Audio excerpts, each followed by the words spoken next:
Hi అండి, good morning. అందరు ఎలా ఉన్నారు? బాగున్నారా? నేనైతే చాలా బాగున్నాను. Welcome back to Lakshmipranthi vlogs. ఇప్పుడే మా తాతకైతే టీ ఇచ్చేసానండి. చూడండి ఎంత మెస్సీగా ఉందో. గ్యాస్ స్టవ్ అలాగే కౌంటర్ టాప్ ఇదంతా నైట్ టైం క్లీన్ చేయనండి. ఉదయాన్నే లేచినామంటే క్లీన్ చేసుకుంటాను. చూస్తూ ఉండండి. ఇక్కడ మా అవ్వేమో బర్రెలు అయితే పాలు చూస్తుందండి. మా తాత అయితే పేడకల్లు వేస్తున్నాడు. ఉదయాన్నే ఎవరి పని అయితే వాళ్ళదేనండి. నేను ఇవాళ మంచాలన్నీ దుప్పట్లన్నీ తీశాను మా అవ్వ తాతలి. పిల్లలు అయితే ఇంకా పడుకొని ఉన్నారు, మా కోడళ్ళు వాళ్ళు కూడా. మా అవ్వ అయితే బర్రెల పని మాత్రమే చూసుకుంటుందండి. ఇంటి పని అంతా నేనే చూసుకుంటాను. ఆమె చేస్తానన్నా చేయనివ్వను. సామాన్ కూడా అంతా కడిగేసుకున్నానండి. గ్యాస్ స్టవ్ కూడా నీట్గా క్లీన్ చేసుకున్నాను. ఇది మా అవ్వ ఇంట్లోకి తీసిన పాలు. అలాగే ఫ్రిడ్జ్లో ఉంటే ఇడ్లీ పిండి ముందే తీసి పెట్టానండి. ఇవైతే పోసి రావడానికి పాలు ఎక్కడ పెట్టేసింది.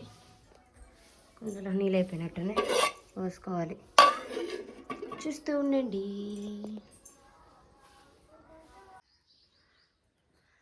బట్టలు కూడా అయితే అన్నీ పిండేసామండి. ఉదయాన్నే కాబట్టి చల్లగా ఉంటుంది, అందుకైతే పిండేసాం. ఇవ్వండి 3 డ్రమ్ములు అయితే నీట్గా కడిగేసాను. ఇది కూడా అయితే నీట్గా కడిగేసాను, బాగా పాచిపోయింది. కడిగేసి నీళ్ళు పట్టుకొని వాటర్ అయితే ఆపేస్తాను. ఈరోజు టిఫిన్ అయితే ఇడ్లీ చేస్తున్నానండి. అందుకోసం ఇక్కడైతే పల్లీలు వేస్తున్నాను. అలాగే ఒక సైడ్ అయితే మావ కోసం పాలు కూడా కాబెడుతున్నాను. ఈ 2 అయిపోయాక ఇడ్లీ బ్యాటర్ అయితే వేసేసుకుంటాను. నీళ్ళు అయితే అయ్యాయండి. వాటర్ అయితే ఆపటానికి వచ్చాను. ఊరికి ఎందుకు వేస్ట్ కావటం. సైలెంట్గా ఉండాలి. ఇది వచ్చేసి 2 పేసులు పోరండి. కరెంట్ అన్నా వీటితో పని అంటే పోయి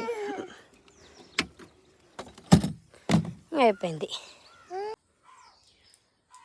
మా వాళ్ళు ఇద్దరైతే ఇక్కడ చూడు కోన్లు పెడతా ఉన్నారు. నాన్న వచ్చమ్మా నీకు కోన్ పెట్టుకోవటము. చిన్నోడా చిన్నోడా కాలు పెట్టుకుంటావా? పెట్టుకో. వచ్చింది వచ్చింది పో పో.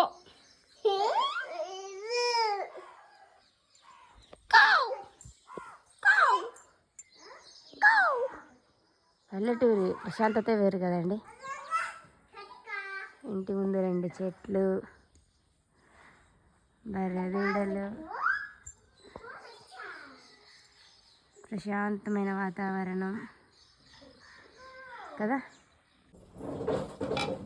చట్నీ కూడా అయితే పట్టేసానండి, పప్పుల చట్నీ.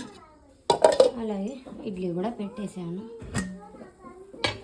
ఇడ్లీ కూడా అయినాయి. ఇడ్లీ కూడా అయినాయి.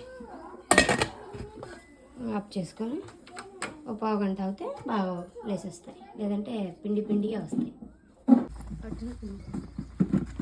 చూడండి ఫ్రెండ్స్, తమ్ముడికి గోరింటాకు ఎలా పడుతుందో పారా అనిపిస్తుంది. అమ్మా ఇప్పుడు కాదు, రేపు నీ తమ్ముడు పెళ్ళికి వద్దులే పారాని. ఎవరమ్మా? ఎవరమ్మా? అమ్మ ఎవరు? ఎవరు? ఏం చేస్తుంది అక్క నీకు? నీకు అది పెడుతుందా? ఏంటది?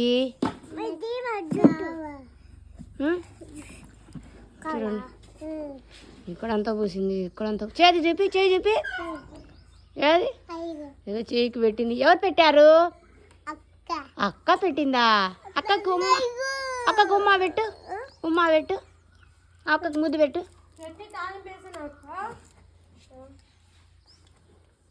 ఉమ్మా. లవ్ యూ అక్క, లవ్ యూ అక్క, లవ్ యూ అక్క, లవ్ యూ అక్క. ఇక్కడైతే ఇంక మధ్యాహ్నం లంచ్ కోసం అయితే ప్రిపేర్ చేస్తున్నానండి. బియ్యం చేస్తున్నాను. బ్యాక్గ్రౌండ్లో కొన్ని విషయాలు అయితే చెప్తానండి. అదే తమ్నైల్లో ఇచ్చాను కదా, నాకు పుట్టింట్లో కంటే అత్తింట్లోనే చాలా హ్యాపీగా ఉంటుంది. ఎంత పని ఉన్నా హాయిగా చేసుకుంటాను, ఇక్కడే ఉండవుతుందని. అదేంటో చూస్తూ ఉండండి. అది ఎందుకో నాకు కూడా తెలియదండి. ఎక్కువ మా అమ్మ వాళ్ళ ఇంటికంటే కూడా నేను ఎక్కువ ఎక్కడే ఉంటాను. పెళ్ళయి 8 years అవుతుందండి. 8 years అయినా కూడా 8 years లోపు నేను ఒక్కసారి కూడా బెంగళూరు నుంచి డైరెక్ట్గా మా అమ్మ వాళ్ళ ఇంటికి వెళ్ళలేదండి. ఇక్కడ మా అత్త వాళ్ళ ఇంటికి వచ్చాకే ఇక్కడ ఉండేసే తర్వాత అయితే అక్కడికి వెళ్తాను. ఇక్కడే నాకు ఎందుకో పీస్ఫుల్గా ఉంటుంది. మరి ఎందుకో తెలియదండి ఎందుకు ఇక్కడే ఉండగలుగుతుందో. కానీ అందరూ ఫస్ట్ తల్లిల ఇంటికి వెళ్ళి తర్వాత అత్తగారి ఇంటికి వస్తారు కదా, నేను అంతా ఆపోజిట్ అండి. నేను ప్రెగ్నెన్సీ టైంలో కూడా 7 మంత్స్ ఇక్కడ 7 మంత్స్ వస్తారు కదండి పుట్టింటికి. అప్పుడైతే నేను ఇక్కడికి వచ్చి ఇక్కడ నిద్ర చేసి మా ఇంటికైతే 9వ నెల అయితే వెళ్ళానండి, మా అమ్మ వాళ్ళ ఇంటికి. పండుగలకు కూడా ఆల్మోస్ట్ అయితే ఇక్కడే పండుగలన్నీ సెలబ్రేషన్ చేసుకుంటానండి. మా ఊర్లో చాలా తక్కువ, మా అమ్మ వాళ్ళ ఇంట్లో. మా అమ్మ ఎప్పుడు అంటూనే ఉంటుంది, అసలు ఎందుకు ఆడపిల్లలందరూ పుట్టింటికి వస్తారు, పండుగలకు పోతుంటారు, నువ్వేంది అసలు నేను రమ్మన్నా రావు, పిల్లలను చూడబుద్ధి అవుతుంది, వాళ్ళను చూడనివ్వు, వాళ్ళని తీసుకెళ్ళి ఉంచుకుందాం అనుకుంటేనేమో వాళ్ళేమో ఉండరు అని చెప్తా ఉంటుందండి. చాలా ఫీల్ అవుతుంటుంది. అందరు పిల్లలు మనమల్లు మనమరాలు వస్తుంటారు, నువ్వేమో అసలు రావు ఊరికి, ఆడే ఉంటావు రావచ్చు కదా అని ఉంటుంది. కానీ ఎందుకు నాకు ఇక్కడ నుంచి మా ఊరికి అయితే వెళ్ళబుద్ధి కాదండి, ఇక్కడే ఉండబుద్ధి అవుతుంది. ఉదయం 5 గంటల నుంచి సాయంత్రం 9 వరకు పని ఉంటుందండి. ఉన్నా కూడా నేను అసలు ఎలాంటి రిస్క్ లేకుండా, రంజీబు లేకుండా అయితే పని అయితే బాగా చక్కగా చేసుకుంటారండి. ఇంటి పని మొత్తం నేను చేసుకుంటాను. మా అవ్వని ఒక్క పని కూడా చేయనివ్వను. మా హస్బెండ్ కూడా చెప్తుంటాడు వెళ్ళొచ్చు కదా అని. మా హస్బెండ్ చెప్పినా కూడా ఎందుకు నాకు అంతగా మనసు ఒప్పదు. ఎప్పుడో నాకు వెళ్ళాలంటే నేను వెళ్ళేసి ఒక 5 డేస్ 4 డేస్ అయితే ఉండేసి వస్తానండి. ఎక్కువ ఇక్కడే ఉంటానండి. మా అత్తమ్మ వాళ్ళని చూసుకుంటూ, వాళ్ళ నుండి పెట్టుకుంటూ, అలా చేసుకుంటూ అయితే ఇక్కడే ఉంటాను. మా ఫస్ట్ పాప మా ప్రణతిని కూడా నేను డెలివరీ అయినాక మా ఊరికే వచ్చానండి. ఇక్కడ 21 డేస్ ఉండి ఇక్కడ స్నానం చేయించుకొని అయితే మా అమ్మ వాళ్ళ ఇంటికి వెళ్ళాను. ఎందుకు నాకు ఇక్కడ ఉండడమే నచ్చుతుంది. అందరూ ఎప్పుడెప్పుడా పుట్టింటికి వెళ్ళాలి, ఎప్పుడెప్పుడా పని తప్పించుకోవాలనుకుంటారు కదా, నాకు ఒక్కసారి అనిపిస్తుంది. కానీ తప్పదు కదండి, పెళ్ళైనాక అన్నీ అత్తవారింట్లోనే, చెడో మంచో అన్నీ తొక్కుకుంటూ అత్తవారింట్లోనే ఉండాలండి. నాకు ఇదైంది అదైంది, నన్ను వాళ్ళు ఇలా అన్నారు అనేసి అలిగి అత్తారింటికి వెళ్తుంటే మన సంసారమే నాశనం అవుతుందండి. 90% అన్నిటికీ తట్టుకొని పెళ్ళయ్యాక మన అత్తవారింట్లోనే ఉండాలండి. ఉండటం కూడా పద్ధతి కూడా అది. నన్ను మాత్రం మా అత్త మామలు కూడా ఎప్పుడు నన్ను రంజీబ్ అయితే పెట్టలేదండి. వాళ్ళు చాలా హ్యాపీగా చూసుకుంటారు, నేను కూడా వాళ్ళని చాలా హ్యాపీగా చూసుకుంటాను. నాకు ఇక్కడే మనసు ప్రశాంతంగా ఉంటుందండి. మా ఇంటి దగ్గర వాతావరణం కూడా చాలా బాగుంటుంది. 2 చెట్లు ఇవంతా ఉంటాయండి, బాగా చల్లగా గాలి వస్తుంది. ఎంత పని ఉన్నా హాయిగా చెట్ల దగ్గర అయితే కూర్చొని అంట్లు దొంకోవటం, కసులు కట్టుకోవటం, బట్టలు విండుకోవటం ఇవన్నీ చేసుకుంటానండి. ఇక్కడ మధ్యాహ్నం వంటకు వచ్చేసి పచ్చిమిరకాయల పచ్చడి అలాగే క్యాబేజీ ఫ్రై అయితే చేస్తున్నానండి. పచ్చిమిరకాయలకైతే చేసి ఫస్ట్ మిరపకాయలు వాష్ చేసుకొని సెరవలో వేసుకొని కొంచెం ఆయిల్ వేసి కొంచెంసేపు మగ్గనివ్వనండి. పచ్చిమిరకాయలు మగ్గాక సన్నగా కట్ చేసి పెట్టుకున్న టమాటాలు కూడా వేసుకోవాలి. టమాటాలు కూడా బాగా మగ్గనిచ్చాకైతే స్టవ్ ఆఫ్ చేసుకోవాలండి. ఇక్కడైతే క్యాబేజీ సన్నగా కోసుకుంటున్నాను. డైరెక్ట్గా వేసుకోకుండా ఒక వాటర్లో అయితే వేసుకుంటున్నానండి. ఇది ఫస్ట్ కడగటం కుదరదు కదా, అందుకే సన్నగా తరుక్కొని నీళ్ళల్లో వేసుకుంటే డస్ట్ ఏదైనా ఉన్నా పోతుంది. మా శ్రీహాన్ అయితే అస్సలు ఇసుకించడండి, పని చేసుకోమని చెప్తాడు, అమ్మ ఇసుకకూడదు అనుకుంటాడో కానీ ప్రశాంతంగా బొమ్మలతో ఆటలాడుకుంటాడు, నిద్రపోతూ ఉంటాడండి. చెట్టు కింద అయితే నిద్రపోతూ ఉన్నాడు. మా ప్రణతమ్మ కూడా చెట్ల దగ్గర అయితే ఆడుకుంటూ ఉంది బయట. ఇక్కడ వచ్చేసి రోలు కూడా కడిగేసానండి. మా అంతా బయట కాబట్టి మా ఇల్లంతా డస్ట్ మద్దరు వస్తుందండి, ఎంత కొట్టినా ఉండదు. వాటర్ పోసి రోలు కూడా బాగా కడిగేసుకొని క్లాత్ అయితే తుడిచేసుకుంటున్నానండి. తుడిచేసుకుంటే మట్టి ఏం లేకుండా ఉంటుంది, లేకపోతే గర్రగర్ర అంటుందండి పచ్చడి కూడా. మా తాతకైతే రోటి పచ్చడి అంటేనే ఇష్టం అండి, మిక్సీ పడితే అంతగా ఇష్టపడ్డు.